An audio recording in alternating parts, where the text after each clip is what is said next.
Aksidenti tragjik i disa ditëve më parë, ku një 7 vjeçar humbi jetën si pasojë e përplasjes nga 2 automjete, riktheu në vëmendje vështirësitë dhe rreziqet që ju kanosen fëmijëve të cilët punojnë në rrugë.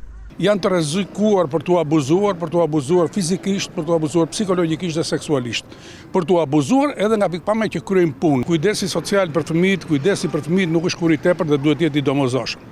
Zgjerimi i kujdesit për ta është një diagram komplekse që përfshin shumë faktorë, po unë mendoj që faktori kryesor ngjelet familja. Dhe mendoj që ne duhet forcojmë legjislacionin për përgjegjësinë që ka familja për këta fëmijë që i lëshon në rrugë. Në bashkitë e vendit, ndërkohë, prej kohësh funksionojnë grupe që monitorojnë situatën në terren dhe identifikojnë rreziqet me të cilat përballen këta fëmijë. Në territorin e Bashkisë Tiranë është ngritur një strukturë e posaçme që janë skuadrat e terrenit dhe operojnë prej vitesh tashmë.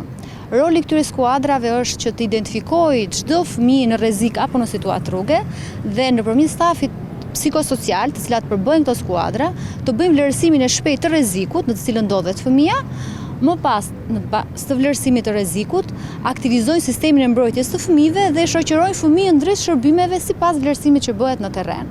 Skuadrat veprojnë në shumicën e rasteve në pika të nxehta, aty ku është identifikuar numri më i lartë i fëmijëve në rrugë, si zona e bllokut apo qendra e kryeqytetit. Misioni ynë është që fëmia dhe familja të referohen në sistemin e shërbimeve sociale në mënyrë që ata të marrin shërbimet për fuqizimin e tyre.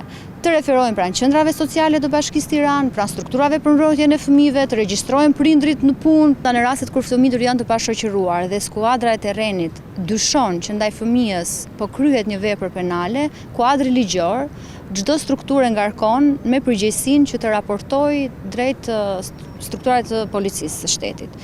Sipas të dhënave nga Bashkia Tiranë, viti 2025 u mbyll me rreth 150 raste të identifikuara dhe të referuara drejt shërbimeve, ndërsa vetëm në janar të vitit 2026 janë identifikuar 39 fëmijë në situatë rruge.